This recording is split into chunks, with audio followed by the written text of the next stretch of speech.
Welcome to Class with Skeul, where Black American history, news, and real issues are taught with clarity, structure, and purpose. This is not surface-level content. This is a timeline, a record, a correction. Every episode is built to teach what was done, what was fought for, and what was taken. From revolts to wars, from policy to resistance, we break it down so it can be understood, remembered, and never rewritten. Because history that isn't taught clearly can be distorted, and history that is distorted can be used against the people it belongs to. Here, we focus on accuracy, on connection, on truth. Not just to inform, but to preserve. Not just to explain, but to expose. Because this isn't just about the past. It's about understanding the present and recognizing what continues. Each video is part of a larger structure, so nothing is isolated and nothing is forgotten. Stay focused, stay aware, stay connected. Cry aloud, spare not. Lift up thy voice like a trumpet, and shew my people their transgression, and the house of Jacob their sins. Isaiah 58:1. Episode 3.5, Black Americans in the Revolutionary War, 1775 to 1783. Part 1, Choosing Sides in a War for Freedom. By 1775, conflict had erupted between the American colonies and Great Britain. It was called a fight for liberty, a fight for independence.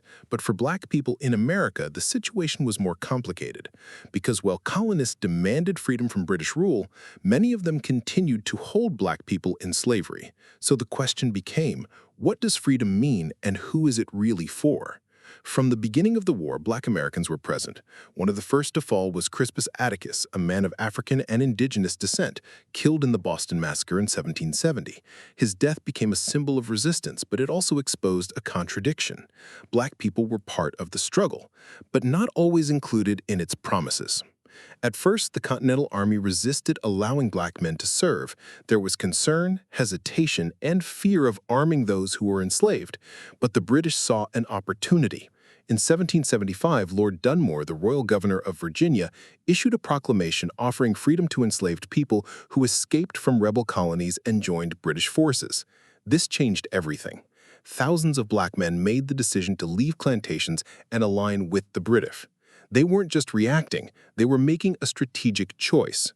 Freedom was being offered, and they moved toward it. Many joined what became known as the Ethiopian Regiment, a unit of Black soldiers fighting for the British cause. They wore uniforms marked with the words "Liberty to Slaves." It was direct, clear, and intentional. At the same time, the Continental Army began to shift its position. As the need for soldiers increased, Black men were allowed to enlist, both free and enslaved. Some fought for the promise of freedom, others fought because the war itself created opportunity. On both sides, Black Americans were present, fighting, moving, making decisions based on survival and strategy. This wasn't just a war between nations. It was a moment where Black people navigated a system in conflict and used it to push toward freedom wherever possible. If you've made it this far, you're not just watching, you're following Black American warrior history in its full timeline. On Class with Skeul, every episode connects, showing resistance, strategy, and power across generations. If you're tapped in, support the channel. Hit like so more people see this. Subscribe so you don't miss what's next. Turn on the notification bell so you're there when it drops. And share this with someone who needs the full story, not just pieces. This isn't random content. It's a structured history. Stay locked in. The next episode goes deeper. As the war continued, Black participation expanded. On the American side, thousands of Black men served in the Continental Army and state militias.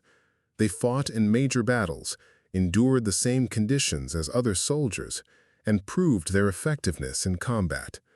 But their contributions went beyond the battlefield. Some played critical roles in intelligence and strategy. One of the most notable was James Armistead Lafayette. Operating as a double agent, he infiltrated British positions and gathered information that was passed to American commanders. His intelligence contributed to key victories, including the final stages of the war. This was a different kind of warfare, not just fighting, but thinking, observing, and influencing outcomes. On the British side, Black soldiers continued to serve with the promise of freedom. Many worked in support roles, others in combat, and many more escaped to British lines seeking protection. But the war did not end equally for everyone. In 1783, when the British lost and withdrew from the colonies, they evacuated thousands of Black loyalists, those who had joined their side, with them. Some were relocated to Nova Scotia, others to the Caribbean.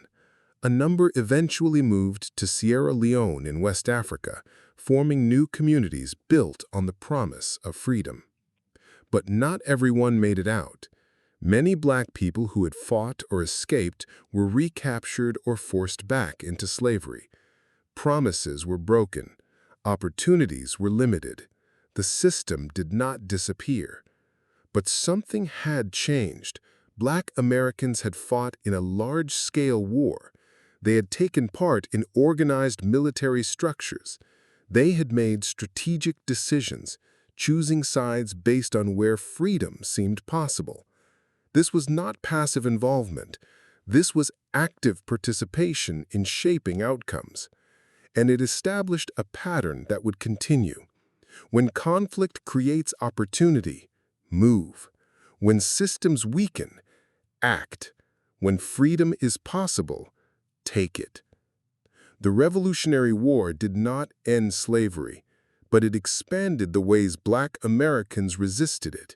Then it set the stage for what came next, because the next conflicts would build on this experience, more organized, more strategic, and more direct. The fight was evolving. If you made it to the end, stay tapped in. Like this video so it reaches more people. Subscribe to Class with Skeul for the full timeline. Turn on notifications so you don't miss what's next. Drop a comment. What stood out, what should be added, and what you want covered next.